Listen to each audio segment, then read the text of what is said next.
kulanti wanaagsan halkan aan ku sugannahay waa caasimadda maamulka SSC Khaatumo ee Laasacanood waxa muddooyinkii u dambeeyay ka soconayay caasimadda maamulka SSC Khaatumo ee Laasacanood isku tashi bulsho waxaan halkan kula kulannay gudida isku tashi bulsho waxaan wax ka weydiin doonaa barnaamijkan ay wadaan u dhow maamo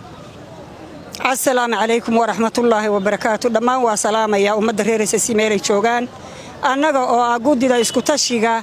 maxay ahayd dalkaaga wuxuu qabo caawi ciidankaaga gudida waxaan leeyahay annagu haddaanu nahay ururka isku tashi waanu shaqaynaynaa waa soconaynaa waxaanu leenahay reer SSC dalkiina iyo dadkiina wuxuu qabta hal la isku tashado iskaashato ma kufto hal la iskaashado dalka waxa loo qabto maxay ahayd hal la kobciyo waxa weeye Khaatumo way dhaqaaqday waxa weeyaan kor hal loo qaado hal la kobciyo oo maxay ahayd waxa la qabto oo hal la isku tashado oo hal la iska rabtaago ciidamada basaasan leeyahay barnaamijkan isku tashi bulsho bal nooga waran marka hore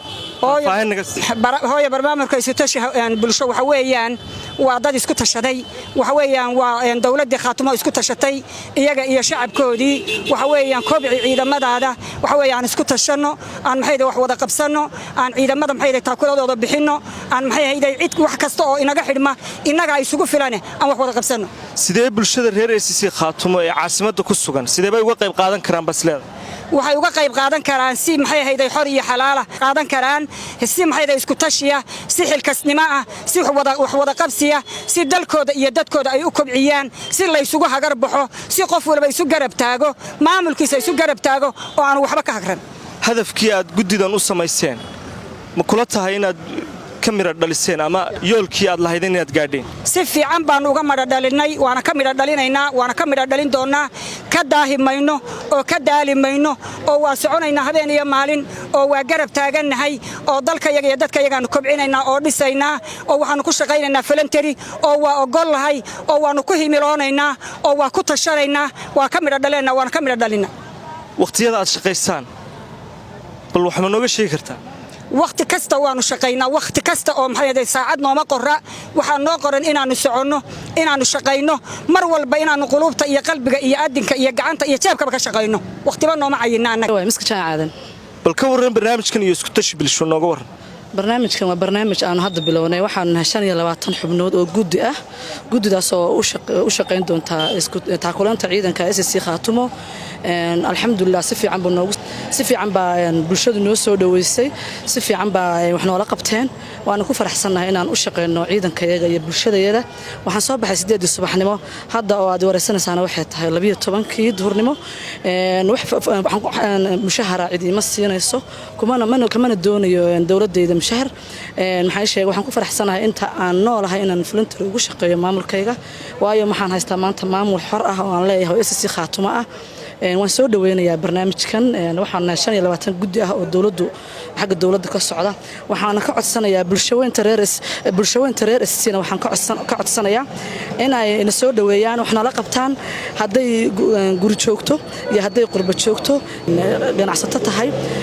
inay caawiyaan oo nala qabtaan macnaheedu ma aha dad badan baa waxay isku dhufsan doonaan ama oran doonaan SSC Khaatumo ciidankeeda wax loo ururinaya ma ahan ciidankaygu mushahar wuu qaadanayaa marka taa ay bixinayso dawladdu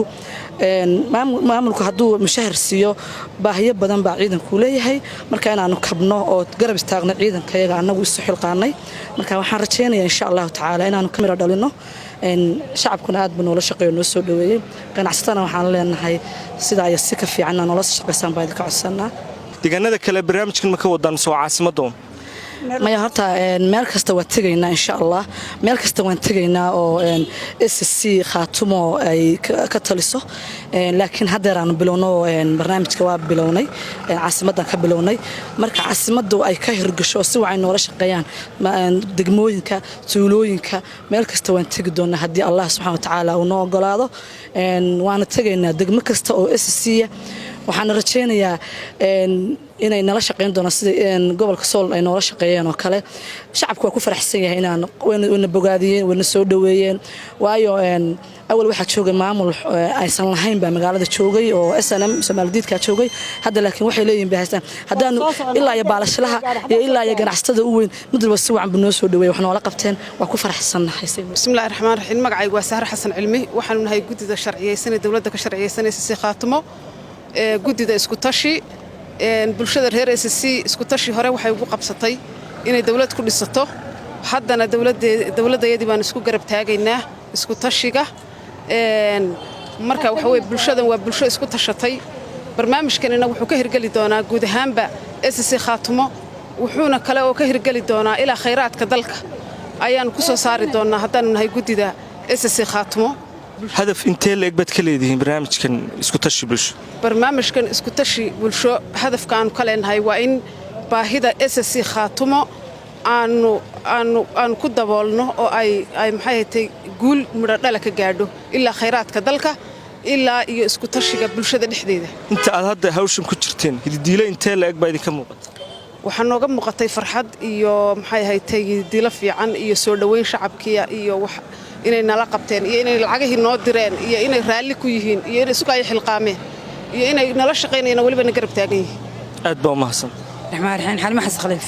ka waran barnaamijkan isku tashi bulsho iyo qaabka aad u wadaan waxaan u wadnaa si sharaf badan